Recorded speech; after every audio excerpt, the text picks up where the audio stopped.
मित्रों, वाल्मीकि जी द्वारा रचित रामायण हो या गोस्वामी तुलसीदास जी की रामचरितमानस, दोनों ही महाकाव्य भगवान श्री राम के चरित्र को बेहद सुंदर तरीके से दर्शाते हैं। रामायण काल में एक से बढ़कर एक दिलचस्प पात्र देखने को मिलते हैं, जिनमें आप सब ने श्री राम के अतिरिक्त लक्ष्मण, भरत, हनुमान जी और रावण इत्यादि का बखूबी वर्णन सुना होगा। लेकिन आज की हमारी इस वीडियो के मुख्य पात्र कुंभकर्ण है। कुंभकर्ण एक ऐसे योद्धा थे जो सही गलत में अंतर जानते हुए भी अपने भाई रावण का साथ देना ही उचित समझे थे। आज हम यहाँ आपको कुंभकर्ण से जुड़ी कुछ ऐसी दिलचस्प और अनसुनी बातें बताएंगे जो शायद ही आपको पता हो। तो इन बातों को जानने के लिए वीडियो को अंत तक जरूर देखें। नमस्कार मित्रों, आपका ज्ञान विला यूट्यूब चैनल में स्वागत है।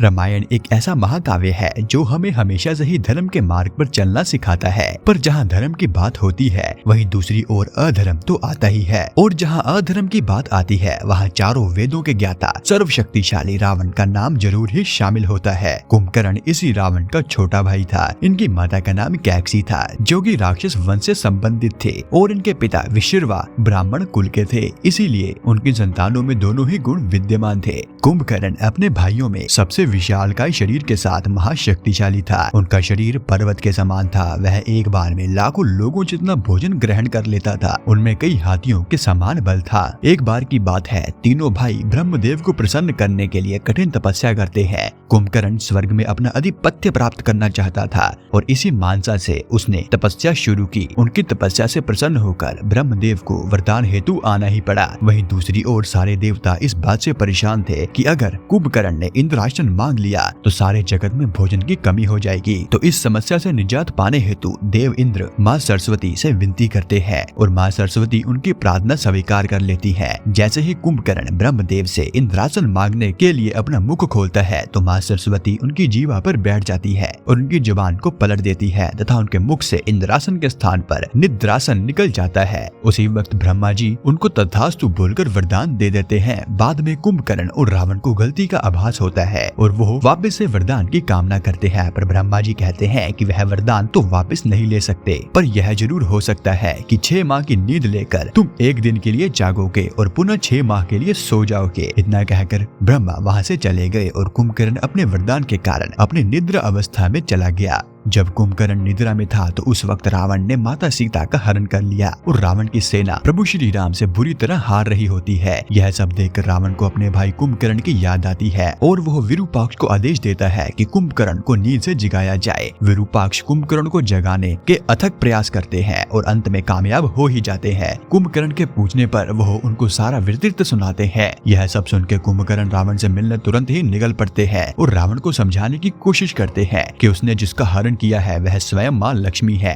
और जिनसे वह युद्ध के लिए सोच रहा है वह भगवान नारायण है। कुंभकर्ण के लाख कहने पर भी रावण नहीं माना। कुंभकर्ण को धर्म नीति का पाठ पढ़ाते हुए कहा कि युद्ध और विपत्ति की घड़ी में जो अपने भाई का साथ न दे उससे बड़ा पापी और नीच कौन होगा। रावण की बात सुनकर कुंभकर्ण ने पुनः समझाने की कोशिश की और कहा कि केवल काम वासना के मद से उन्होंने माता सीता का हरण किया है। अगर अपनी बहन शूर्पणखा का बदला ही लेना होता तो आप उचित रास्ता अपनाते या उस वक्त मुझे याद करते, पर आपने कायरों जैसा छुप के हरण किया है। पर अंत में कुंभकर्ण अपने भाई की आज्ञा लेकर कहते हैं, मेरी मृत्यु तो निश्चित है और भगवान के हाथों हो, इससे बड़ा सौभाग्य क्या होगा। और वह रणभूमि की ओर चल देते हैं। कुंभकर्ण वानर सेना को रोनते हुए आगे बढ़ते हैं। वहाँ उनकी मुलाकात उनके छोटे भाई विभीषण से होती है और विभीषण उसको धर्म नीति समझाते हैं और वापस लौटने को कहते हैं, परंतु कुंभकर्ण अपने भाई की आज्ञा का पालन करने आए हैं और कहते हैं, जो भाई कुल और देश से विषम परिस्थितियों में मुख मोड़ लेता है उससे बड़ा नीच कौन होगा। और अतः वह कुंभकर्ण अपने भाई विभीषण से विनती करते हैं कि भाई, मैं जानता हूँ मेरा अंत होने वाला है, पर राक्षस कुल में बस तुम अकेले चिरंजीवी बचोगे जिसको स्वयं ब्रह्मा का वरदान है। तो मेरी अंतिम इच्छा यही है कि तुम अपने वंश का